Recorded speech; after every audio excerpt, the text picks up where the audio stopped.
এর মধ্যেই দুটো খবর একসঙ্গে এসছে আজকে, যে দুটো নিয়ে আলোচনা আমরা করব। কিন্তু আমরা বারবার করে ভাবি, বারবার করে চিন্তা করি, বারংবার আমাদের মধ্যে ডিসিশন মেকিং হয় যে বাংলাদেশ ইস্যুতে বাংলাদেশ তাদের অভ্যন্তরীণ বিষয়, বাংলাদেশের মতো চলুক। আমরা সেই কারণ জন্য আপনারা জানেন যে বাংলাদেশ ইস্যু থেকে সরে এসে আমাদের অভ্যন্তরীণ বিভিন্ন ইস্যুতে আমরা অনুষ্ঠান করা শুরু করেছি গত কয়েকদিন ধরে। কিন্তু সবথেকে যেটা অবাক করার মতো বিষয় যে সীমান্তবর্তী এলাকার উত্তেজনাকর পরিস্থিতি কিন্তু এখনো পর্যন্ত স্বাভাবিক হয়নি। আজকে আমরা তিনটে ছবি আপনাদেরকে দেখাবো এই মুহূর্তে। আসুন আমি দ্রুত গিয়ে আপনাদেরকে এই তিনটে ছবির সঙ্গে পরিচয় করাই। আসুন একবার চলে যাই বিগ স্ক্রিনে। দেখুন এই মুহূর্তে আমরা দেখছি যে কোচবিহারের মেখলিগঞ্জে সীমান্ত উত্তেজনা, এবং কি নিয়ে সেই উত্তেজনা? 3 বিঘা সংলগ্ন এলাকায় বিজেপির সঙ্গে বচসা ভারতীয়দের, জমি নিয়ে লড়াই, সীমান্তবর্তী এলাকায় উত্তেজনা, বিজেপির পক্ষ থেকে হুমকি, অন্যদিকে বিএসএফ এর নেতৃত্বে সাধারণ মানুষ সেখানে অনেকে দাঁড়িয়েছিলেন। দেখুন এবার একেবারে অডিও দিয়ে শোনাই কি হয়েছিল সেখানে, শুনুন। ডিপার্টমেন্টের পরিচিতি কথা হয় না, আপনারা জোর করে করবেন। ডিপার্টমেন্টের পরিচিতি হয় না, আমি এক দেশে চাকরি করি, আপনারা এক দেশে চাকরি করেন, আপনি জোর করে করতে পারেন না। যা হবে পতাকা বৈঠকের মাধ্যমে আলাপ আলোচনা। আপনি কি এখানকার সিনিয়র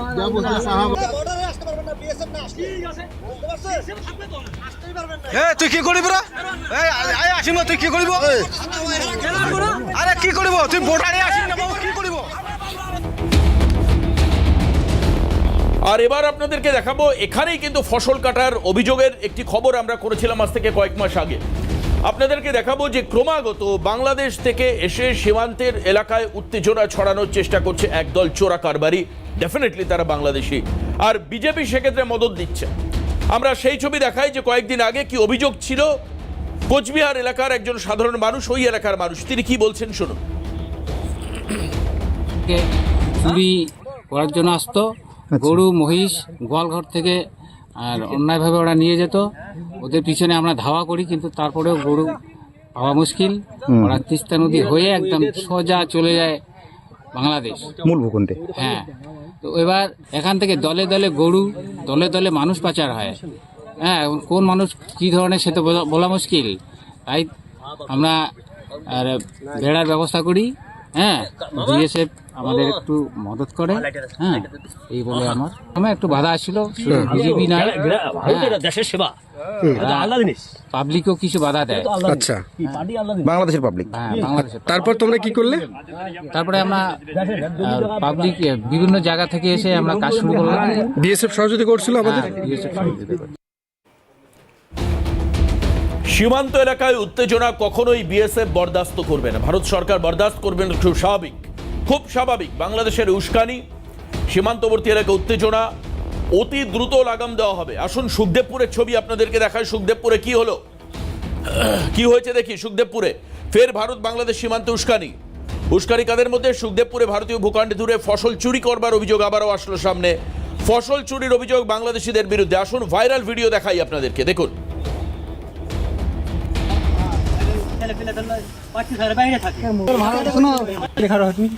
দেখতে পাচ্ছেন আমি এখন বাংলাদেশ সীমান্ত থেকে নিচ্ছি। এগুলো সব আমরা একসাথে এসেছি, গম কেটে নিয়ে গেছে তাদের ভিডিও করতে।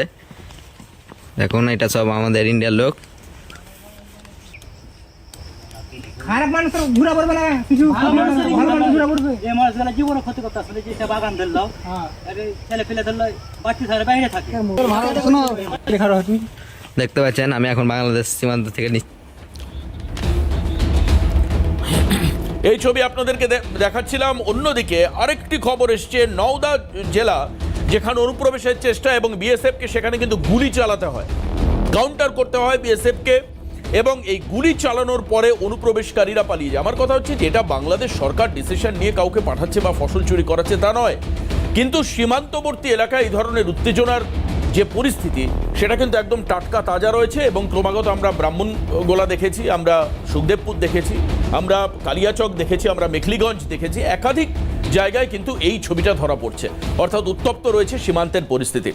আর অন্যদিকে আমরা আজকে যেটা দেখাবো সেটা হচ্ছে অবশ্যই আমরা খবর করছি যেটা প্রথম থেকেই, দাসপোলডাঙ্গায়, নদিয়াতে, নগরুকুড়া এলাকায়, হরিণঘাটা পিএসএ, যেখানে পুজোর বিরুদ্ধে কথা বলছেন তৃণমূলের বুথ সভাপতি, ওই এলাকার বুথ সভাপতি, এই খবর আমরা রাখবো। আমরা সেই স্কুলের ছবি দেখাচ্ছি আপনাদের, দাসপোলডাঙ্গা প্রাথমিক স্কুল, যেখানে সরস্বতী পুজো করতে দেবে না আলিবুদ্দিন মণ্ডল নামক এক ব্যক্তি, যে যার রাজনৈতিক পরিচয় হচ্ছে তৃণমূলের বুথ সভাপতি। এই নিয়ে অনেক গন্ডগোল, মারামারি, পুলিশের লাঠিচার্জ ইত্যাদি হয়েছে। এই সমস্ত বিষয়ের দিকে আমাদের নজর থাকবে। তবে একেবারে প্রথমেই বাংলাদেশ ইস্যুতে আমরা আজকে আলোচনায় থাকবো যে এই সীমান্তবর্তী এলাকার উত্তেজনাকর পরিস্থিতি কবে নিয়ন্ত্রণে আসবে। আসুন আমি পরিচয় করে দেবো যারা আমাদের সঙ্গে আজকে রয়েছেন। আমাদের সঙ্গে রয়েছেন সৈকত গিরি, সিপিআইএম নেতা। আমি সৈকতকে স্বাগত জানাবো। সৈকতের পাশেই রয়েছেন ঝন্টু বড়াইক, রাজনৈতিক বিশ্লেষক, স্বাগত জানাই আপনাকে। ঝন্টুদার পাশেই রয়েছেন আজিজুল বিশ্বাস, অধ্যাপক, স্বাগত জানাই আজিজুল দাকে। আমার সঙ্গে রয়েছেন দীপঙ্কর সরকার, ডক্টর দীপঙ্কর সরকার, অধ্যাপক, বিজেপি মুখপাত্র, এবং সেই সঙ্গে সঙ্গে প্রতিষ্ঠাতা বঙ্গীয় হিন্দু সেনা অম্বিকানন্দ মহারাজ আমার সঙ্গে রয়েছেন।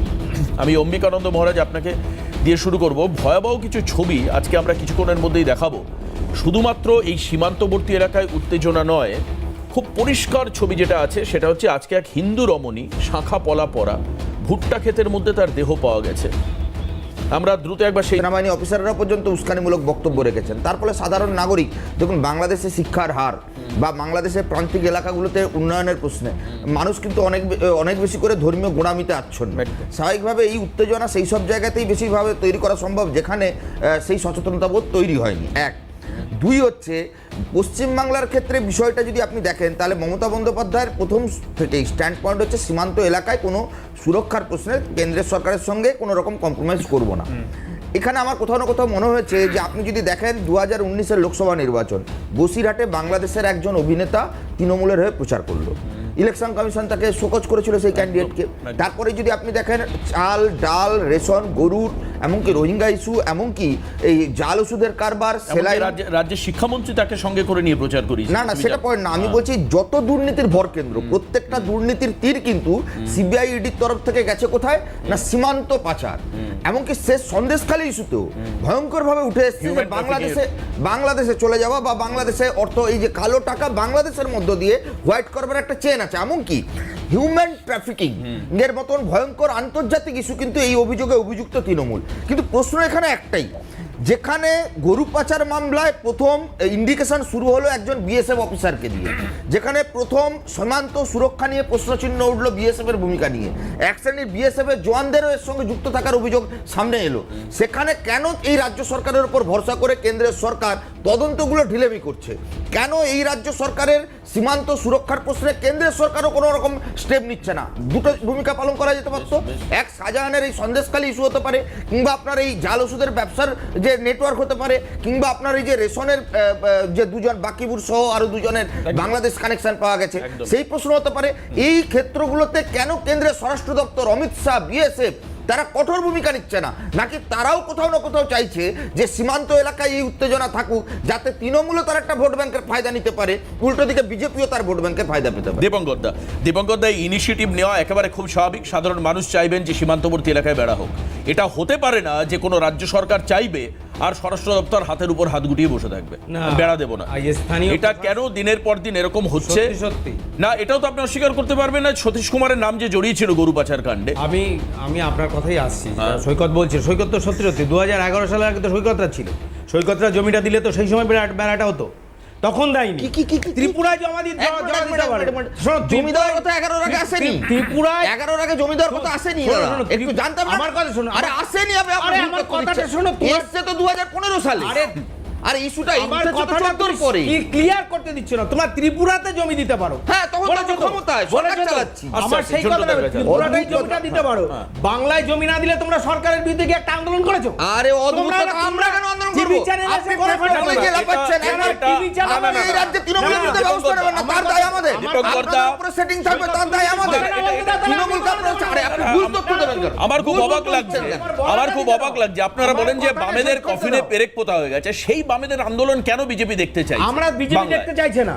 কথা হচ্ছে যে আমরা দেশের স্বার্থ, সরকার জমি চাইছে, সরকারি আমলা রাজভবনে যাচ্ছে, সরকারি আমলা ইভেন মুখ্যমন্ত্রীর দপ্তরে নিজে থেকে চলে আসে, সব কেন্দ্রীয় সরকারের সেক্রেটারি বলে জমি দিন।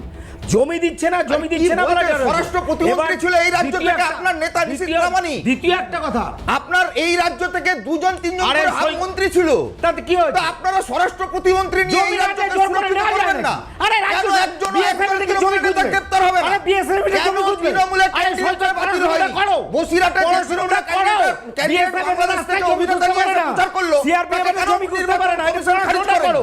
এই যে আরে পড়াশোনাটা কেন না করলে বাকিপুর তোমার জিরো গ্রেপ্তার হয়েছে। হয়নি? কেন শাহজাহান মামলায় আরে হচ্ছে না? শোনো না। কেন সন্দেশখালী কেন হচ্ছে না? জমি কেন BSF রেশন বেড়া কার্ড দেবে? এগোচ্ছে না? আরে কেন BSF ঝাড়খণ্ড বেড়া দেবে? এগোচ্ছে না? এক একজন করে বললে ভালো না, হবে। ব্যাপারটা হচ্ছে কি BSF এসে বেড়া দেবে, BSF এর জমি খুঁজবে, জমি তো দেবে স্থানীয় প্রশাসন। না, আরে না। সেই জিনিসটা যদি না বোঝে তাহলে কি করে না হবে? না, স্থানীয় প্রশাসন জমি দেবে, হ্যাঁ। কিন্তু যখন দেখা যাচ্ছে দেশের নিরাপত্তা নিয়ে প্রশ্ন আসছে, সেখানে তাহলে কি সরকারটাকে তুলে দিয়ে জমিটা বেড়াতে দিতে হবে? কোন ইনিশিয়েটিভ আপনারা কি চাইছেন? আপনি তো কোন বারবার initiative নেওয়া না, না, হচ্ছে? ওই ইনিশিয়েটিভটা নেওয়ার জন্য দীপঙ্কর দা।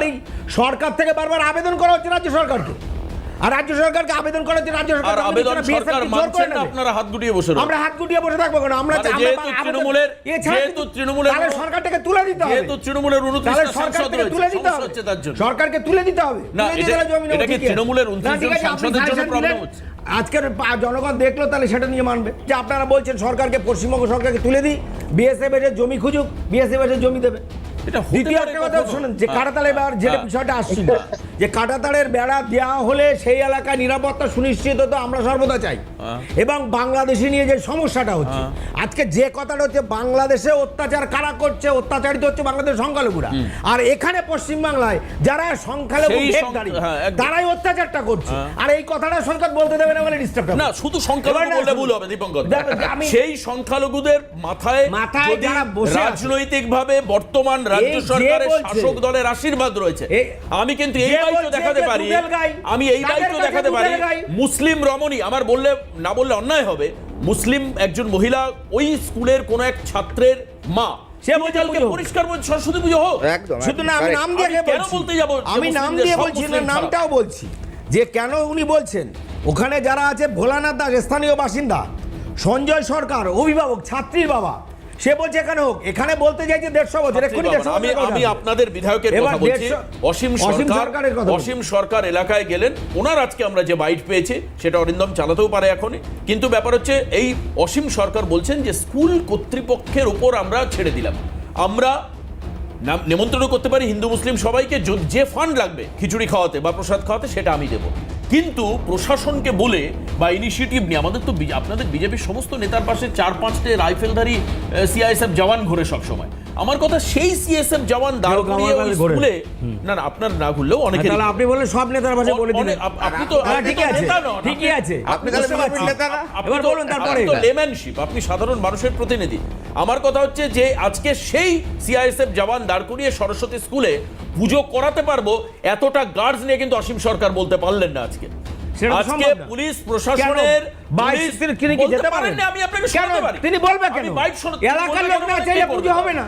এলাকার লোক আরে না উনি তো চাইলে পুজো বিধায়ক হবে না। এলাকার জনপ্রতিনিধি। না, জনপ্রতিনিধি তার মহা বাড়িটা সমস্যা। কোথায়? শুনুন, হরিণঘাটা তো এলাকাটা আপনি একটু ডেমোগ্রাফিক্যালি জানুন। হ্যাঁ। যে জায়গাটা হয়েছে সেটা হচ্ছে গিয়ে হরিণঘাটারই মধ্যে, কিন্তু যে এলাকাটা দাস গোলপাড়া বলছে সেটা অসীমবাবুর বাড়ি থেকে অনেকটা দূরে। না, বাড়ি এবার দূর। আমি বলছি, তার আমার কথাটা হচ্ছে যে ওই এলাকায় লোক না চাইলে পুজো করবে। উনি কি ওই এলাকার বিধায়ক? আপনি আগে ও স্বীকার করুন। বিধায়ক থাকলে বাইরে থেকে দাঁড়িয়ে বলবো এখানে পুজো করতে হবে। না না, বাবা, বিধায়ক তাহলে তো থাকলে আপনি তার বলবেন দায়িত্ব বিধায়ক নেই। জোর করে পুজো করছে। বিধায়ক থাকলে তার দায়িত্ব নেই। একটা স্কুলে, এটা তো অন্যায়কে সাপোর্ট করতে বলা হচ্ছে না, একটা স্কুল বিদ্যা প্রতিষ্ঠান, সেখানে সরস্বতী পুজো হবে, কোনো বিজেপি তৃণমূলের কথা বলছি না, সেখানে কিছু লুম্পেন গাল কাটা ঠোঁট কাটা মুখ কাটা তৃণমূলের গুন্ডা, আপনার অতদূর যেতে চোর হবে না। জোচ্চোর, আমি এরা এসে বলছে পুজো করতে দেবে। আপনার চ্যানেল থেকে 20 কিলোমিটার 10 কিলোমিটার যে ময়নাহাটে বলছি, এই বারাসাতের ময়নাহাট, আপনারা তো ওইটা নিয়ে বলছেন, বারাসাতের ময়নাহাটে আমি সরস্বতী একটা পুজো উদাহরণ, করা আরেকটা হয়েছে। উদাহরণ দিয়ে আমি এটা বলছি, গত কোথায় কার্তিক পুজো হতে দেবো না, এবার কোথায় এই অনেক যে কিছু হয়েছে। কথাগুলো আপনি বলছেন যে অসীম বাবুর বাড়ি দাঁড়িয়ে থেকে CSF দের পুজো করবে, আপনার তো বক্তব্য তাই।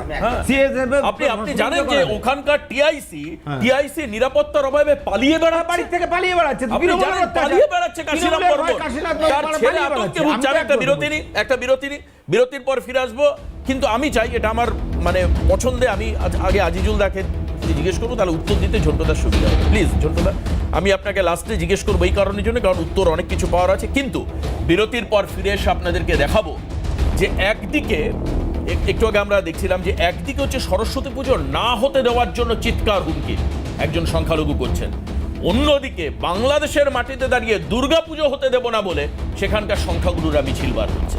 ঠিক হচ্ছে না, কারণ একটা শিক্ষা প্রতিষ্ঠান, এখানে তো সরস্বতী পূজা হবেই হবে, এটাই এত পুরনো এখানে হয়েছিল। আমি এখানকার প্রাক্তন ছাত্র, 1971 থেকে 75 পর্যন্ত আমি এখানে ছিলাম। এই স্কুলে পড়াশোনা খাতা দেখলে পাওয়া যাবে।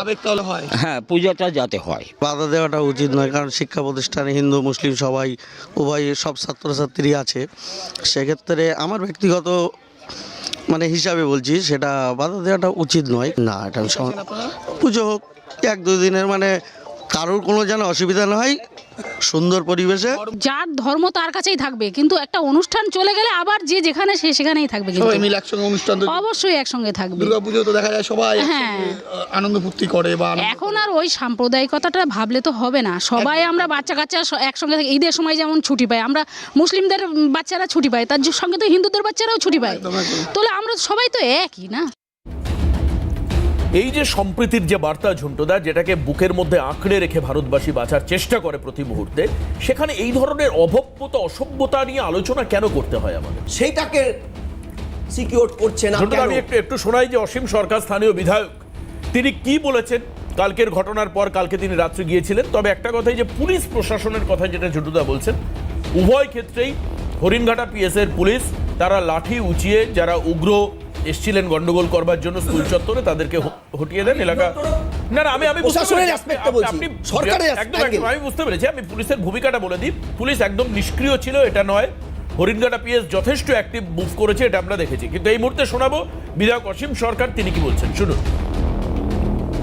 সম্পূর্ণ নির্ভর করছে এখন স্কুল কমিটির উপরে। প্রধান শিক্ষক মহাশয় তিনি যেটা করবেন, তবে আমরা তার সঙ্গে যোগাযোগ করার অনেক চেষ্টা করেছি, তার বাড়িতেও আমরা গেছিলাম, কিন্তু তারা ভীত সন্ত্রস্ত। আমার সন্দেহ হচ্ছে প্রশাসন থেকে গতদিন থেকে তাকে বিরাট চাপ দেওয়া হচ্ছে, এবং যারা তাকে পূজা বন্ধ করতে বলেছিল সেই পক্ষের থেকেও চাপ আসছে। হুমকি, চাপ মানেই তো হুমকি। তাকে তো জীবননাশেরও হুমকি দেওয়া হচ্ছে বলে আমি শুনলাম। এই কারণেই হয়তো তিনি অত্যন্ত ভদ্র শান্ত, তিনি আর ঝামেলায় যেতে চাইছেন না। কিন্তু আমরা চাইছি তিনি এগিয়ে যান, এখানে রাজনৈতিক রং সমস্ত কিছু ভুলে গিয়ে মায়ের আরাধনায় রত হবেন, তাতে কোনো অসুবিধা থাকতে পারে না। তার জন্য যতটা সহানুভূতি সাহায্য করা দরকার আমি এখানকার জনপ্রতিনিধি হিসাবে সেখানে করব। আমি কথা দিয়েছি যে প্রয়োজনে হিন্দু মুসলমান সবাইকে নিমন্ত্রণ করুন, তাতে যত খরচা লাগে সেটা আমি বহন করব। এই সমস্ত রাজনৈতিক রং ভুলে যদি সেখানে তৃণমূল, সিপিএম, কংগ্রেস তারাও বলে আমরা কিছু কিছু পূজার জন্য দেব, শুধু কেন আমাদের জনপ্রতিনিধি দেবেন, তারাও দিতে পারেন, কিন্তু পূজাটা হোক। এই উদ্যোগ নেওয়া উচিত প্রশাসনের। উদ্যোগ প্রশাসনে নেওয়া উচিত, একদম ঠিক বলেছেন। কিন্তু বিরোধী বিধায়ক হিসেবে ওনার কি ভূমিকা নেওয়া উচিত সেটা অসীমবাবু জানেন কিনা আমি জানি না। কিন্তু যে বিজেপি, সারা ভারতের বিজেপি আর বাংলার বিজেপির মধ্যে না পার্থক্য আছে। অন্যান্য রাজ্য হলে দাঁড়িয়ে থেকে সরস্বতী পুজো করিয়ে বিজেপি দেখিয়ে দিত, কিন্তু সেই সাহসটা অসীমবাবু পাচ্ছেন না। আসবো ফিরে।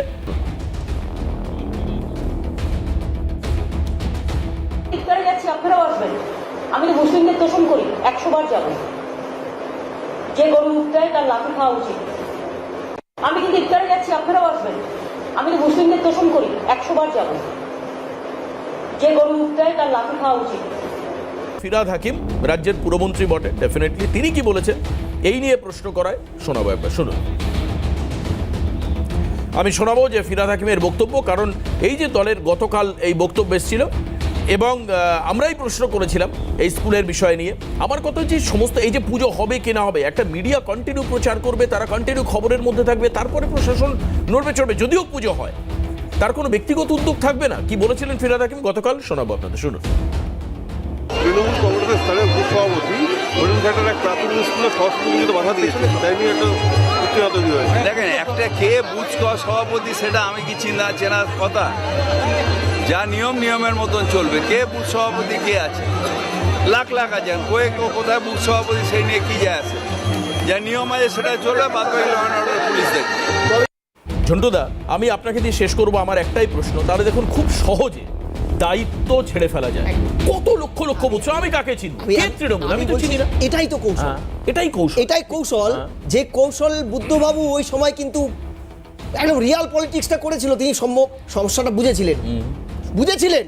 আমি তোমাকে পরিষ্কার বলছি যে এই মমতা ব্যানার্জির প্রশাসন at the cost of Ramakrishna mission, এই মমতা ব্যানার্জি প্রশাসন at the cost of ISKCON, আজকে এই মমতা ব্যানার্জি প্রশাসন at the cost of Saraswati Puja.